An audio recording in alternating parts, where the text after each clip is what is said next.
In a world where people are losing their minds, who will be the voice of sanity, of logic, of rationale, of morality and truth?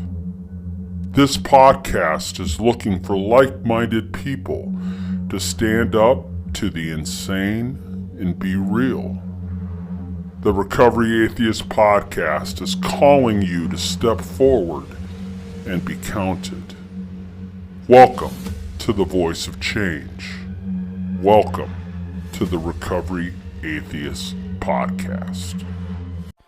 Well, hello, everybody out there in Podcast Nation. This is the Recovery Atheist coming to you from the TRA Entertainment Studios here in Duluth, Minnesota. And I just want to say that I am so happy that you were able to join me tonight. How's everybody doing out there? How's your new year so far? Hopefully things have gone well. Hopefully the year so far at the beginning has been better than what it was last year. I decided tonight, over the last 2 days, I've had a lot of stuff that I have read about, watched on TV in the news about. I've got to vent. I've got to vent a little bit tonight. I've got some opinions on certain things that are going down in this country that I am not very happy about. It all started for me the other day. I'm sitting, I'd gotten up for work, and I'm getting ready for work to go in, and I'm listening to Alexa, and she's gives me the weather, and then it's time for the news, right? So I'm listening to the news, and the news comes on, and it talks about the shootings that happened in Kenosha. I'm sure some of us will remember that, and what happened with that with Jacob Blake in Kenosha, and how that all went down with the police officer shooting him, and I'll discuss that more later in the show. But the thing that's interesting is that came across that really sparked my interest and kind of made me think about it is the police officers that did that to him, who has now paralyzed him from the waist down for the rest of his life. They are not being charged with anything. Now, that, for me personally, that made me angry. I've seen the video. I've seen the police reports online about it.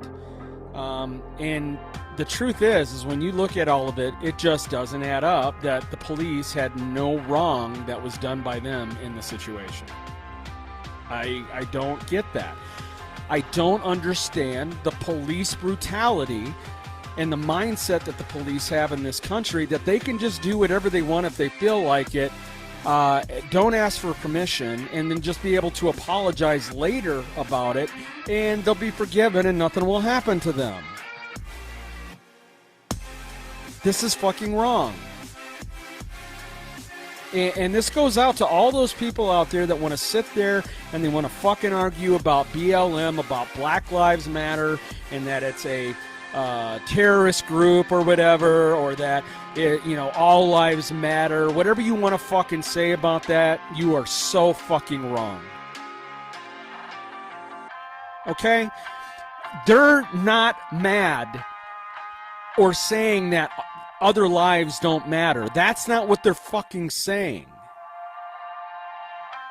They're saying that their lives, Black Lives Matter, they're saying that their lives have been ignored for so many years and generations and decades, all the way back to the slavery times.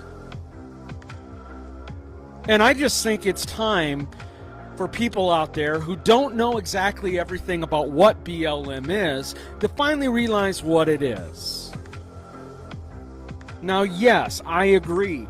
There are some people in the Black Lives Movement that definitely take advantage of the situation and use it for their own gain, on their own selfish needs, and they're doing whatever it takes to help them and to be racist against others. Without a doubt, there are people like that. But that is not what this movement was set up for. All right? Let's get this straight. Let's stop spreading all these social rumors and these social media rumors and gossip to everybody around about this or about that. Don't talk about it unless you know what you're fucking talking about.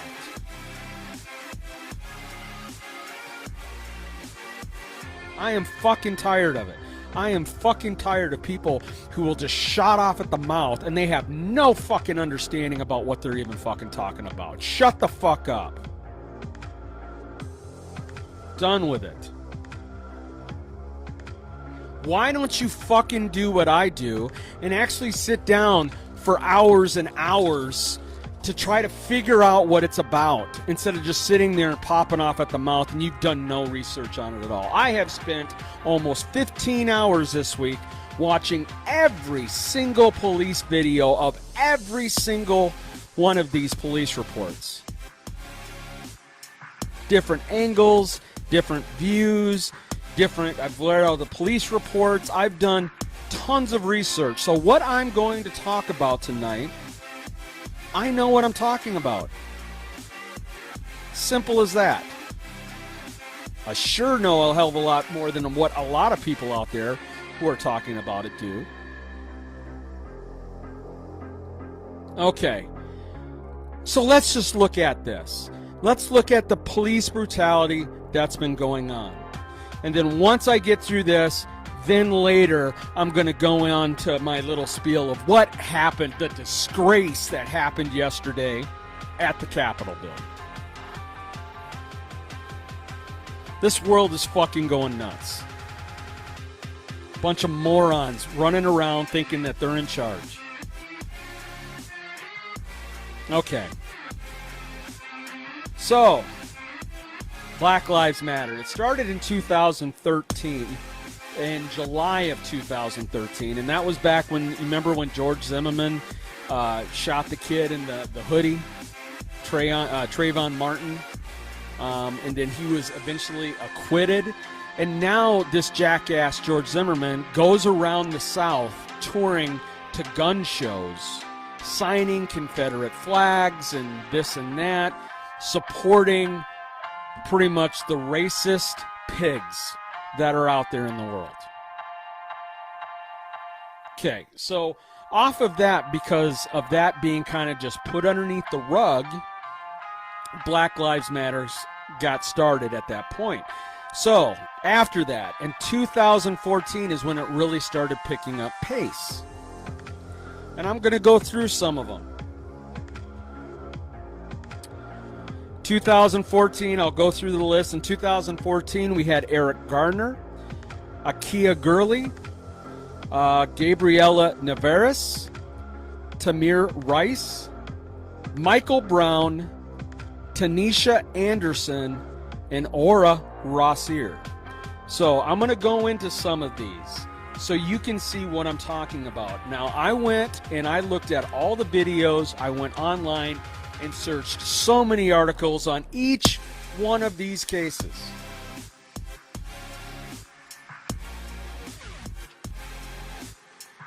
All right, who do we want to start with? We'll talk about some of them. Let's go with Ara Rosser. She's kind of a question mark one. Her boyfriend, Victor Stevens, called 911 to ask the police to escort her out of the house, and this was in Ann Arbor, Michigan, because they were having an altercation, a domestic disturbance. The official report says that when the police arrived, Rossier was holding a knife and refused to drop it. Officer Mark Raab used his taser, and then Officer David Reed fired a single shot that killed her. Action taken. The cops did not face any charges over her death. The police department in the city implemented reforms, including body cameras for all officers. So they tried to make changes. Now, 2014, it wasn't that big of a deal when it came to Black Lives Matter. They started becoming nationally known off of a few of those cases, especially the Eric Garner and Michael Brown cases. when it really started picking up, because in 2015, the ones they fought for was Michelle Cusseau, Freddie Gray, and Tanisha Fonville. There were other cases that I didn't even go into, that I didn't even have the time. I mean, I spent so much time on the ones I'm about ready to talk about that I didn't even get a chance to even look at those yet. I might come back and do another episode for that. Now, 2016 is when I started noticing it. And the reason why is because something happened in Falcon Heights, Minnesota, which is in the Twin Cities. Now, anytime you talk about the Twin Cities to me, that's my home. That's my hometown. I know that area well, over by the state fairgrounds. So I really followed the story and what happened. And so this week, I decided I was going to dig deeper in it and go down the rabbit hole. And what a rabbit hole it fucking was. So I've seen the videos. I watched all the videos. Now, if I wanted to, I guess I could splice some videos in here and there. I'm not going to do it. There is a video I am going to splice in later for my videos for YouTube when I get that edited. But in the videos, it's pretty cut. It's pretty cut and dry on what happens. And it just appalls me when I sit there and I look at this and think that this is being allowed by our country. And the person I'm talking about is Philando Castile. 32 years old. This happened in 2016 in Falcon Heights, Minnesota. And the officer was a man by the name of Geronimo Yanez. Now, Castile was pulled over for a traffic stop. Okay, the police dash on this video I was watching shows the police officer shooting Castile seconds after he was informed that Castile had a legal firearm. It was legal. It was registered to him. He had the right to have it. The gun wasn't even close to the victim. Okay? So what ends up happening is his girlfriend, Diamond Reynolds, she gets on the phone through the whole thing, and she's Facebook Living it to everyone out there. Okay? So because of that, we've got live footage from all different angles. The police officer had asked him to give him his driver's license. He then, at that point, Castile said, yep, and he's like, do you have any weapons in the car? Castile says, yes, it is licensed to me. I can show you the license for it. Did not grab the gun. He was getting into his coat, and you can see it on the Facebook video of the live video that his girlfriend has going on. He's reaching into his coat to get his driver's license.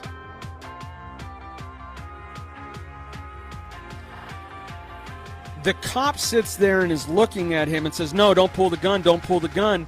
And his girlfriend is like, he's not. He's getting his driver's license. What are you doing? He's just getting his driver's license. He's not pulling a gun. He's just getting a driver's license. The cop, point blank range, just starts shooting wildly into the car.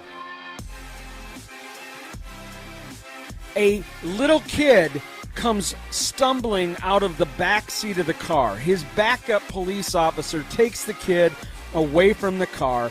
The girlfriend is in the car, still Facebooking live this event, saying, oh my, I know you just didn't kill my boyfriend on Facebook Live. They show a picture of Castile there in agony. No gun anywhere. None.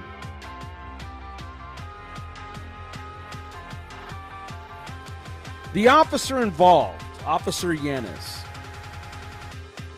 he was acquitted of second-degree manslaughter.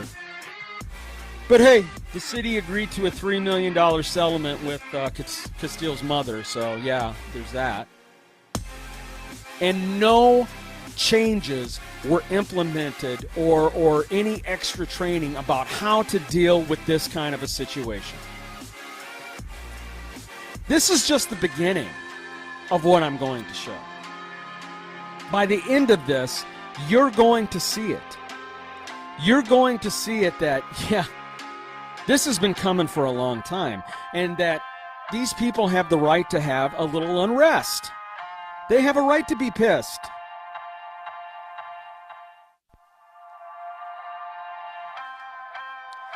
The next one in 2016 was Alton Sterling.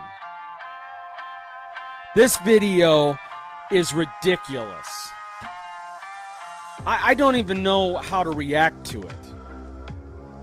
And again, this is where, when I hear white people say there's no such thing as white privilege, you are so full of fucking shit. So full of it. I have definitely had white privilege used on me. If I would have been this guy out front of this gas station doing what I was doing, I guarantee you I would not have been treated the way this man was. Alton Sterling, he's 37 years old. This is Baton Rouge, Louisiana. 3 officers are involved. He is selling CDs and DVDs out front. Supposedly, he is getting aggressive and threatening people, even though other bystanders said no, he wasn't doing that at all. I think the police just wanted to harass him, really, is what it came down to. He probably didn't have a license to be able to sell the stuff. Maybe the store complained about it. Whatever, this convenience store.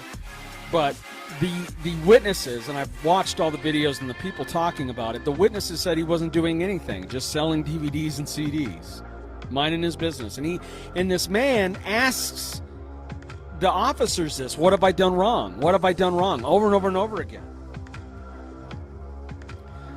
Sterling was shot by Officer Bland Salamoni. He's obviously, I think, Italian there.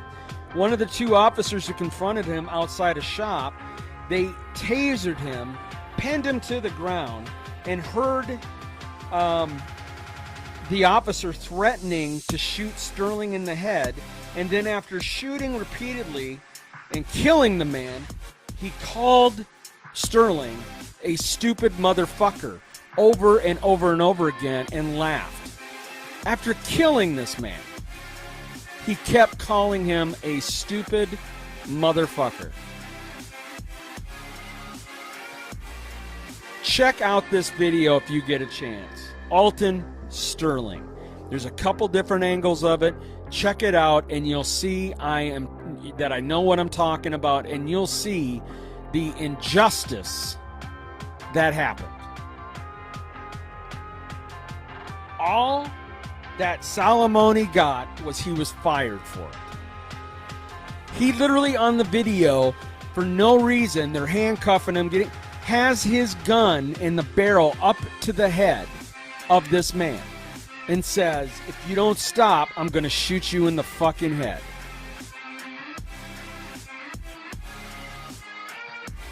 After shooting him, he's dead on the ground, blood coming out, witnesses all around. Why didn't you just, shut up, you stupid motherfucker? And laughs. The other officers that were there that could have done something about it. I don't like it when people use that. Well, they were just innocent bystanders.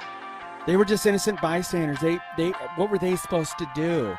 They're officers to uphold the law, to protect and serve. You take that officer and you move him out of there. Save a life.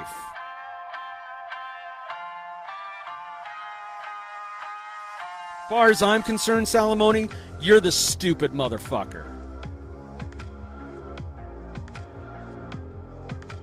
The other 2 officers were suspended for 3 days, and no charges was filed against any of them, even though they have this on video, and it's damning evidence. Unfucking real.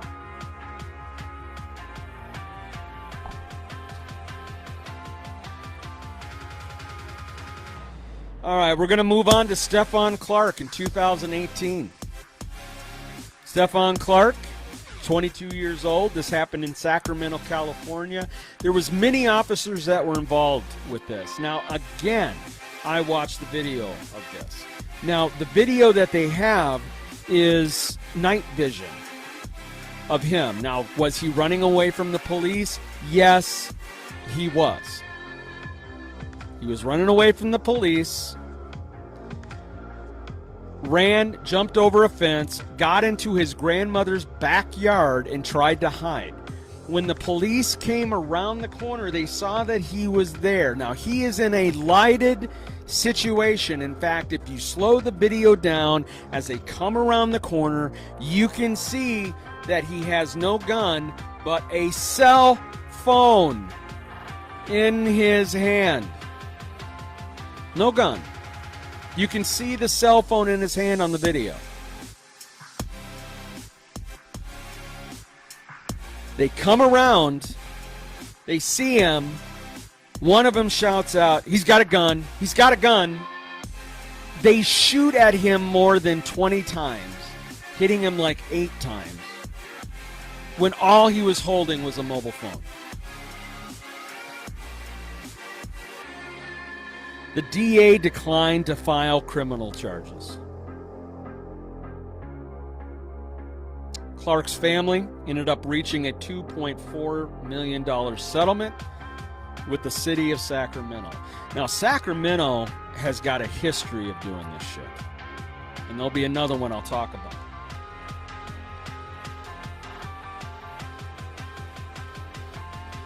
Next one is Botham Jean. This is an interesting one. I can kind of see where...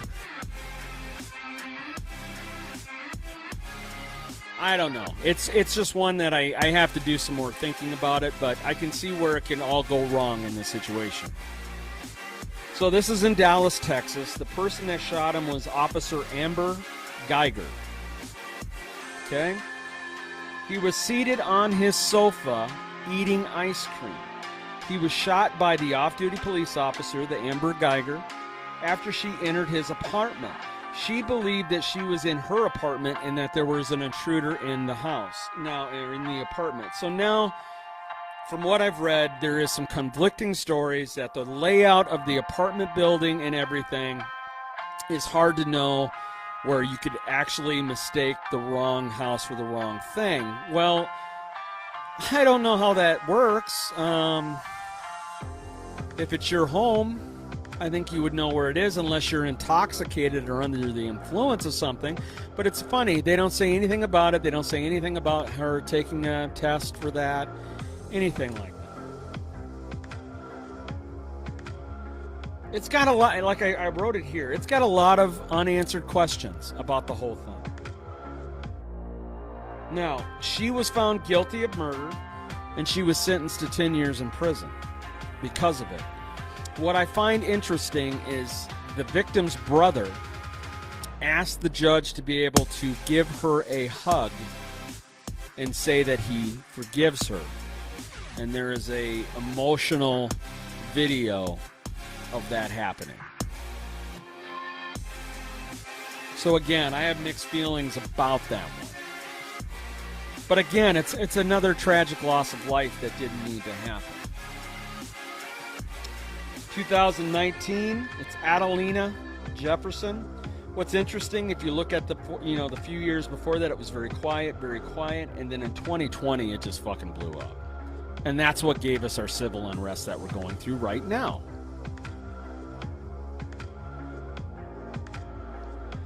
So, Adelina, let's talk about her, shall we?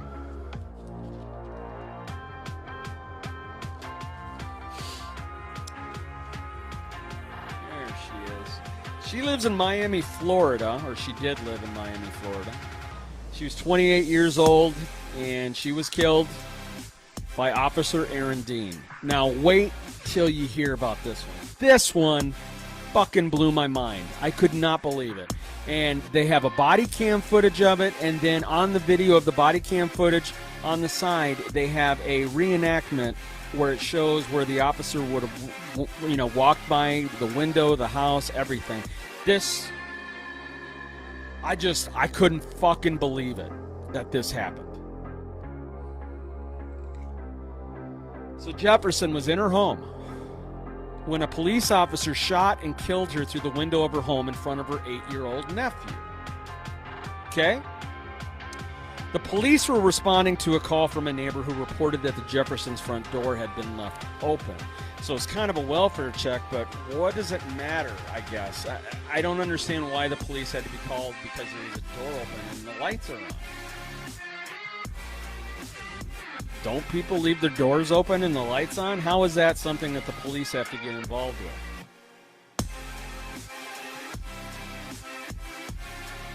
So what happened is he comes to the house, and it's all on his body cam.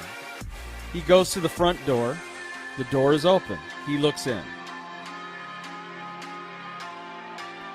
Does not report anything or say that police is here, whatever. Doesn't say anything about it. Just continues to walk around the house. So he walks around the house to the back or the side door. And there, again, doesn't announce that he's the police. At all. Nothing. Doesn't say anything. It's been like 45 seconds, and he still hasn't announced that he's a police officer there. He goes to the back gate to the back door, jiggles that open, goes around to the back of the house, still has not announced that he is even there. He really, at that point, he is illegally on that property. No right without announcing that he's there. Someone could shoot him legally on the property because they think he's an intruder. Remember, this is Florida. Crazy shit happens there.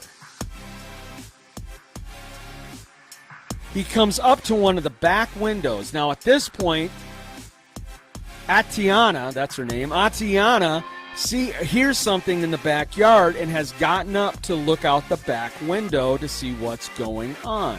Her nephew is playing video games in the same room.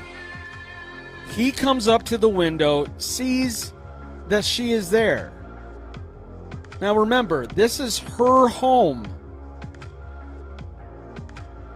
Does not announce until right till he's up at the window with his gun drawn. Says, police, put up your hands, and then just shoots. No reason for it. Just starts shooting her right there through the window. Why? She was of no danger to him. He could have easily sat there and talked to her through the window and figured out what was going on. Why did you have to fucking pull the trigger? What are you thinking?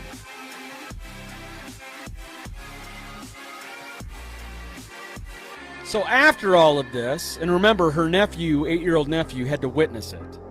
There's a kid that's going to have trauma now. Because you're irresponsible, Aaron Dean. Officer Aaron Dean resigned after the situation. He was later indicted on murder charges. Still pending. They're still going through that case. And then we get into 2020, and oh, what a year 2020 was. All right, we're going to start with Rashard Brooks. Atlanta, Georgia, 27 years old. I mean, it's just, this stuff starts getting bad. All right, I think most of us know this story. This man, they called out, this fast food restaurant called out the police because there was a guy who was passed out in the drive-through lane in his car. All right, and was blocking it. They pull him out. They talk to him for about 40 minutes on the video. Again, I've watched it all. Took notes on it. Watched the slowdown and interpretation of it with a narrator behind it showing, you know, all the different details, when the gun was pulled, everything. Now, he was on probation. So getting a DWI, which he blew like a .103, which he's legally drunk. It's .08 there. So he was going to be arrested and taken in and would probably go back to prison with his probation. He tried to flee. He fought with the officers. The officers decided, one of them put a taser up to his leg and tried to taser him. He's fighting with him because he doesn't want to go back to jail. He just wants to run away. He's not trying to hurt the cops. He's just trying to get away. In fact, when he stood up, he open hand pushed the officer away to try to get him away to run. He gets shot by the taser. One of the tasers hits the other officer in the hand, and he goes down. The other taser hits Richard, and Richard starts running. And as Richard is running, the officer just keeps hitting the button, which again is against police policy to do that.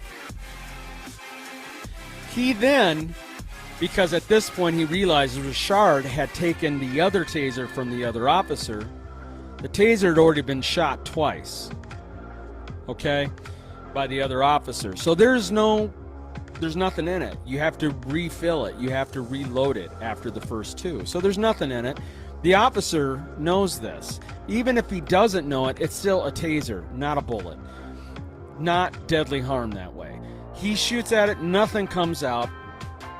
Richard turns around and starts running away. He's in front of a white SUV that's waiting in the drive-thru. The cop just pulls out his gun and starts shooting wildly at Richard, who's right in front of the white vehicle. In fact, he shoots Richard, kills him down like a dog in the street, and there are bullet holes in the white SUV behind him. There's pictures of it. This man went against so many police protocols. It's bad. This case is a bad case. And this is where Black Lives Matter starts saying, whoa, this is getting out of control. He was shot twice in the back, according to the autopsy. So the police officer that shot him, his name was Garrett Rolfe. The officer that was with him was Devin Brosnan. Now, Garrett Rolfe was fired over the situation. He faces 11 charges, including felony murder. And Brosnan faces a number of charges, including aggravated assault. And this is still pending. But this is what got things started. This is where Black Lives Matter started saying, something's not right here.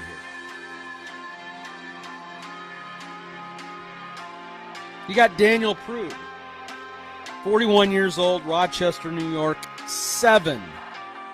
Count them. 1, 2, 3, 4, 5, 6, 7. Ha ha ha. Officers. 7 officers involved in this. It's just a shame. Prude ran into the street naked while experiencing a mental health episode. He was schizophrenic. He was having a mental health breakdown.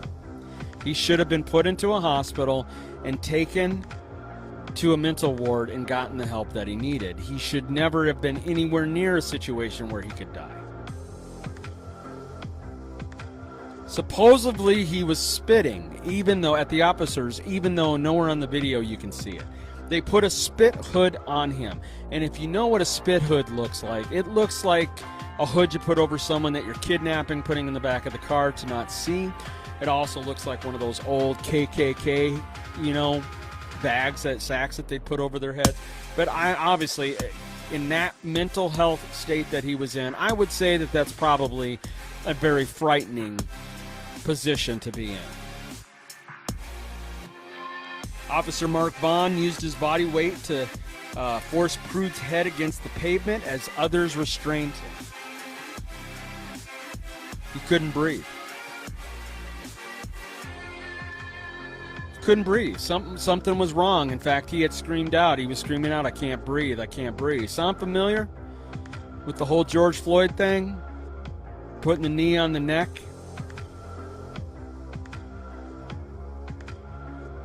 The 7 officers were suspended because he ended up getting into the ambulance and he died on the way he was pronounced dead at the hospital. Should never have happened. The 7 officers were suspended on September 4th of 2020 of this last year. The New York Attorney General says that Prude's death is still being investigated. There needs to be charges brought up for that.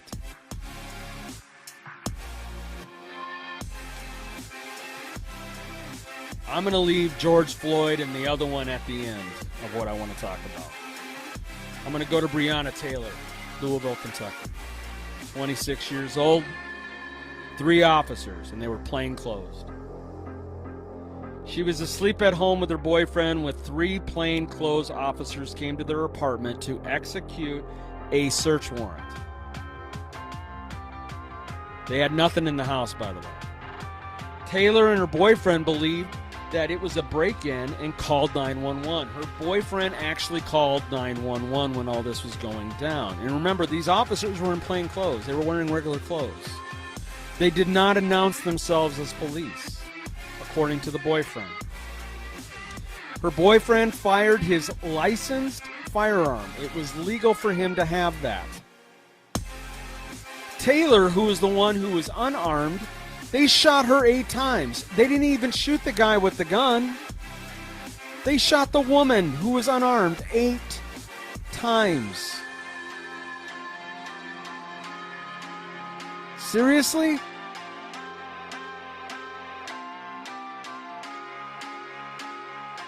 Oh my God.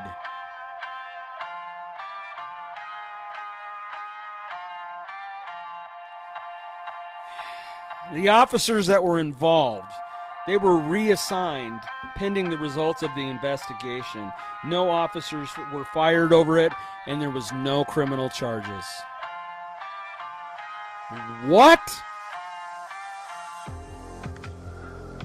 That makes no sense.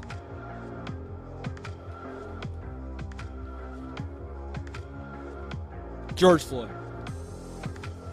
Now, I know this one real well. I used to live down in that area that happened. I've been in Cup Foods many times shopping there before. It's my hometown. George Floyd was 46 years old. 4 different officers were involved. He had allegedly tried to use a counterfeit $20 bill. We're just talking about a counterfeit $20 bill. That's it. He might have been high on drugs, they're saying, or at least they were saying he had drugs in the system. But when it came down to it, and you look at the video, they pulled him out of the vehicle because he didn't want to come out. They still yanked him out and stuff, but he went to the ground. He was sitting there. They had the cuffs on. He was subdued and restrained. No reason for this asshole, Derek Chauvin, however you want to say this fucking pig's name. And yeah, I said that. Decided he's going to sit and put his knee on this guy's neck for 8 minutes, over 8 minutes, and cut off his breathing. While the entire time George Floyd is asking for his mama and saying he can't breathe. When he became unresponsive, the officer continued to hold him down when he wasn't even moving passed out. No need for him to be doing it.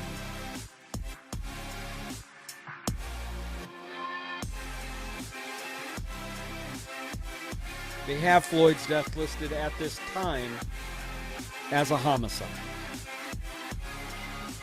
These are the officers that got a lot of this civil unrest started in all the riots that happened, that destroyed parts of my hometown in Minneapolis. All of the officers were fired. Chauvin faces the most serious charges, including second-degree murder. The other 3 are charged with aiding and abetting the individual. This was not necessary.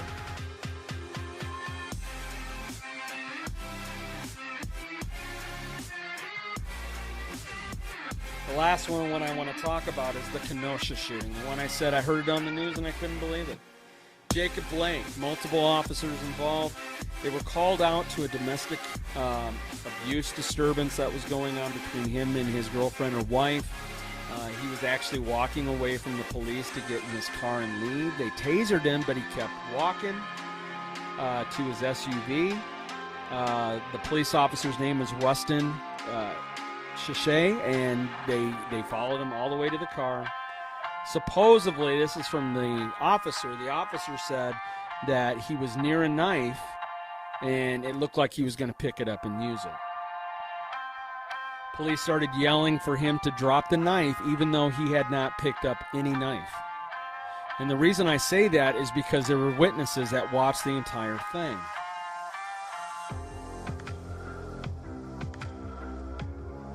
The witnesses sat there and said, no.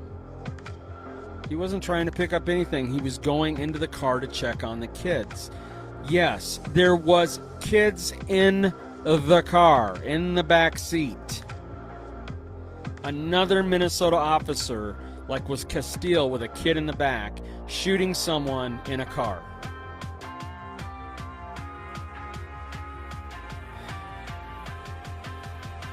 He'd not picked up the knife. On the video, you see the police officer grab Blake's arm and shoot him point blank range in the back 7 times.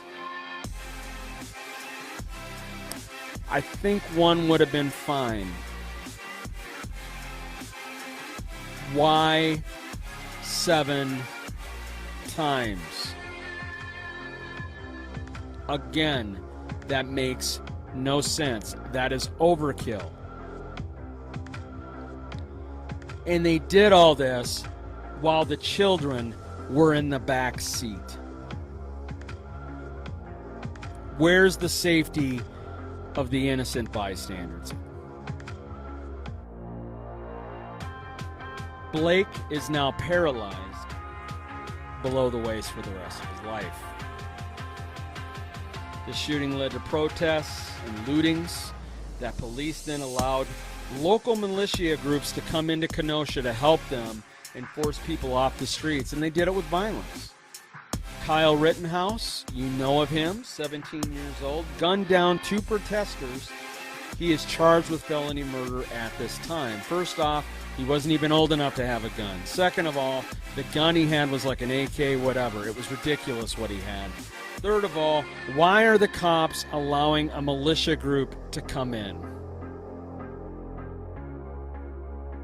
This should be a city job, not public citizens in a militia that already has opinions, most likely, about the African American culture.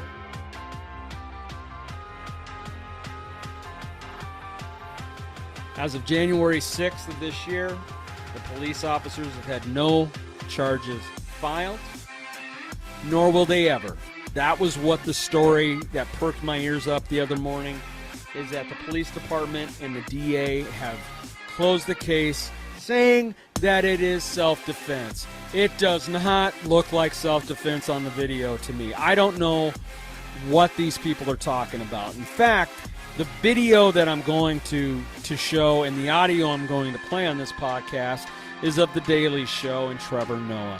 And he talks about it, that if the police officers will say, well, you didn't see it from the right angle. If you would have saw it from the other angle, then you would know why we did what we did.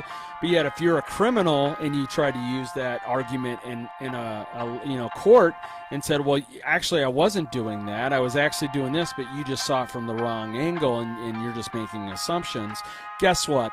They're still charging you with that crime.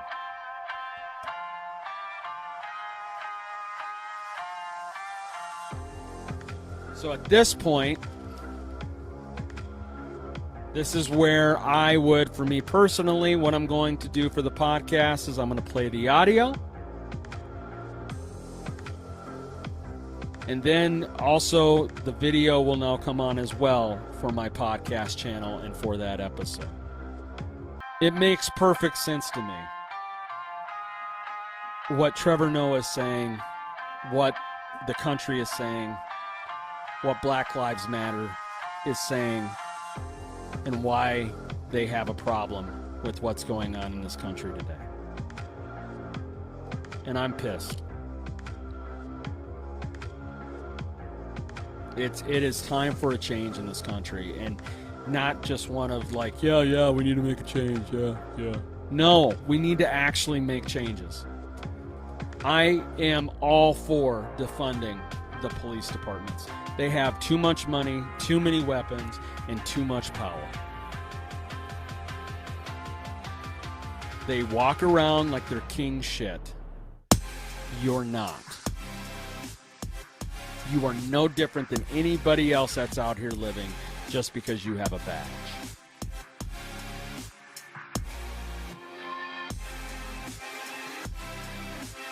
Now, to finish this up, I have to go into a rant dealing with what happened yesterday. Really, people? You're going to rush the Capitol. What did you expect to accomplish with that? What did you think was going to happen? That the Congress there and the Senate and the House are just going to be like, oh yeah, okay, fine, we'll put Trump back in office. Did you really think that that's what you were going to accomplish? Did you not think this through very well? Because I don't think you did. And it's so funny. I mean, everything was going so wonderful. Georgia, the Senate race, Warnock and Ossoff both won. We're taking back the Senate. We have the House. Biden is going to be able to get some stuff done. That is phenomenal that we can have that. It's going to be huge, in the words of Trump. Huge. It's going to be huge. And I think a lot of it, I mean, you look at Georgia and that whole situation, they went blue this year instead of red. I think it's because the country wants to change from that radical conservative right. They don't want that in charge anymore. I think we're starting to become little by little a more progressive and more secular country, and that's the way it should be. That's what the foundation of this country was set on, not a Christian nation.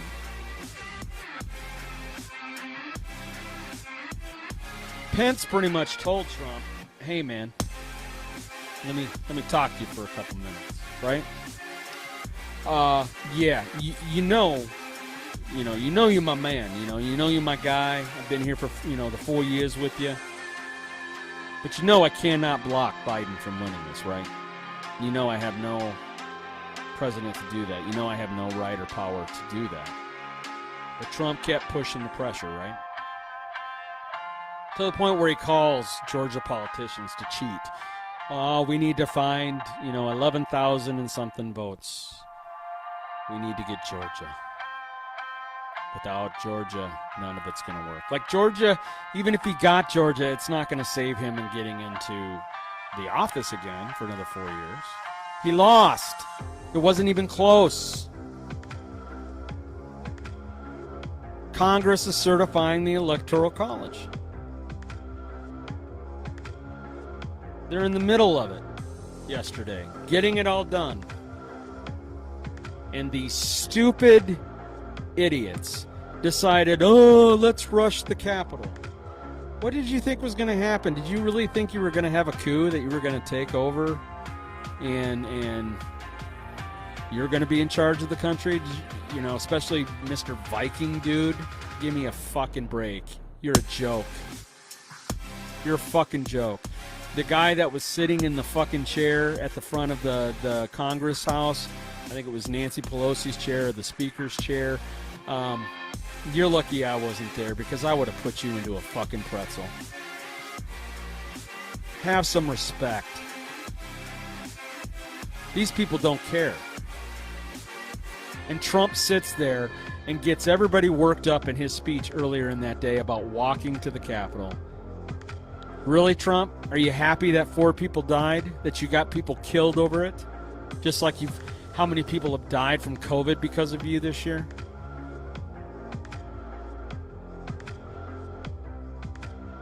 You need to be brought up on charges.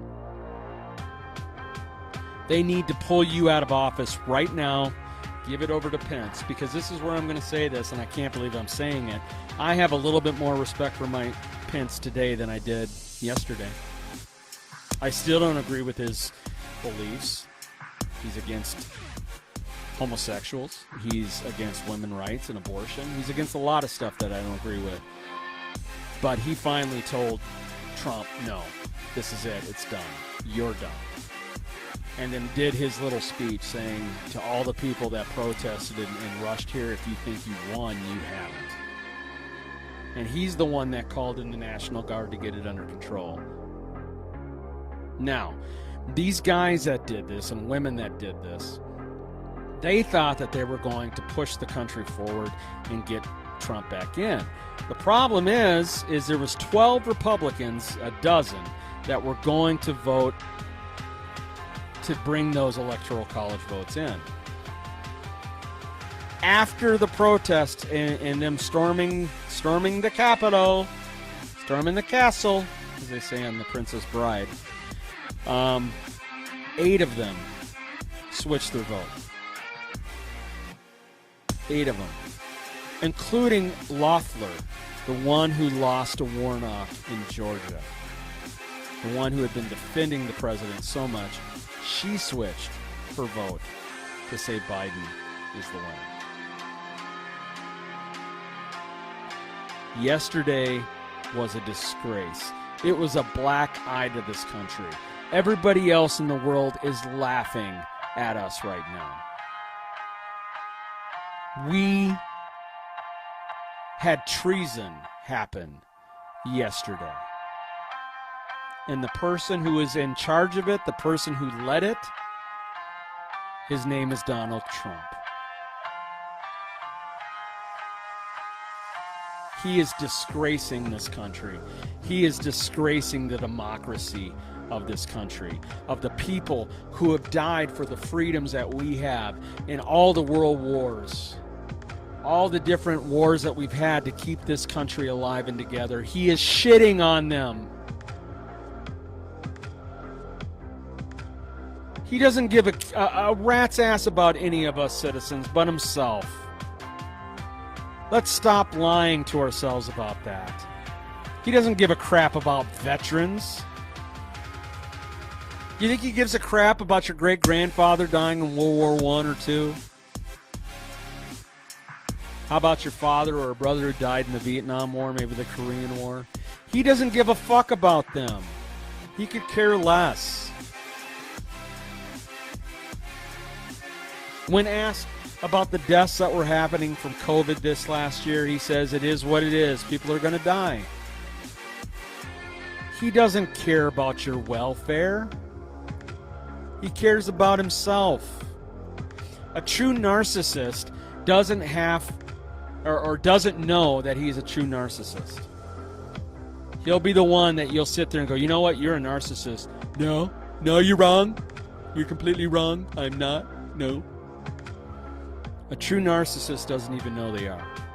And he is one. This guy is destroying our country. I cannot wait to see him out of there in a couple weeks. But what he's done, and I'm just going to finish with this, what he has done over these last 6 months, over this last year with the COVID, has set our country back 10 to 20 years, if not longer. It will take that long just to get people back working together and not have so much division amongst us. Not including the finances, the economic part of it, the world affairs and how we deal with foreign affairs. Because we're a joke to everybody else. I've got friends in Australia that listen to my podcast, in the UK, in France, and in Ireland, and they tell me that they just can't believe it. They laugh at it. They cannot believe how far we have gone with this joke by the name of Donald Trump. Come on, Christians. Come on, Republicans. You can't honestly think that this guy anymore is the right fit for this country. If you do, you need to be in a mental ward somewhere. You honestly cannot say that this guy is the perfect fit for president. Come on. Be real. Stop lying.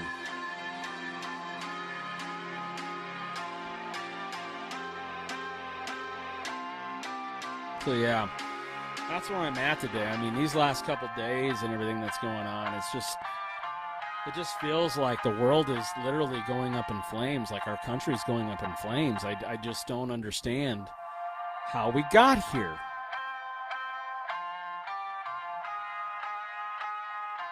It just makes no sense to me. We need to start making changes, and we need to start making them now. Don't wait. We need to start acting better to each other, better to ourselves, better to people in general, being safe. And we need to be able to call out people like a Donald Trump and say, you're fucking wrong. Shut the fuck up. We don't want to hear it. Well, that's what I got tonight. Hope you enjoyed the show. This next week, actually starting this weekend and next week, got a couple guys on to be interviewing. The one coming up on Sunday's podcast is going to be about abuses that happen within churches, within religions, with a very popular podcaster. His show is called Preacher Boys, where he talks about the corruption and the abuse that happens within the Baptist church. When I saw him online about it, I had to talk with him because obviously I've dealt with some abuse dealing with the church and things of that nature and what was involved, and just wanted to get into some dialogue when it comes to the abuse that happens within church and religion and organized religion in all avenues, all different types of churches, including the Catholic Church, and how they continually pass priests around to different parishes and hide them away from the crimes that they do. So that's on Sunday. And then next week on Wednesday, I'm going to be sitting down and doing another interview with a man who is a recovery specialist, a recovery coach. And we're going to just talk about different ways of recovery, about different avenues. He, for himself, is in health realization, harm reduction. So he's off the hard stuff. We'll still have a beer here and there and have a drink here and there. For me, I cannot do that. For me, I have to be able to stay sober and abstinent the entire time. If I get anything in me that could possibly change my moods and make my brain unstable, then it's not good. So I have to be very careful to make sure that that does not happen. But for him, it's different. So we want to sit down and we want to talk about different avenues that are out there to deal with recovery and how that they work, and let the listener get an idea of what they possibly can use in the recovery that's going to be comfortable for them. So with that, I'll go ahead and close out tonight. I want to thank everybody for coming and listening to this episode. You can find me on Facebook at Del Bacon. I also have a Facebook group page, the Recovery Atheist. You can get a hold of me at the recoveryatheist@gmail.com. You can also find my YouTube channel. Please subscribe at the Recovery Atheist on YouTube. Take me on the go wherever you go. I'm on all platforms. You can find me Spotify, Pandora, iHeartRadio, Podcast Addict. I mean, I'm everywhere. Apple. It's crazy. So just take me on the go when you're on the go. I want to say be safe out there. Wear your masks, be safe and do the distancing, and let's just have a great 2021. Okay? Love everybody. Peace. Thank you for listening to the Recovery Atheist podcast. It's now up to you. What will you do with what you've heard? How will you use it? I challenge you not to stay silent. Be heard. Be real. Be different.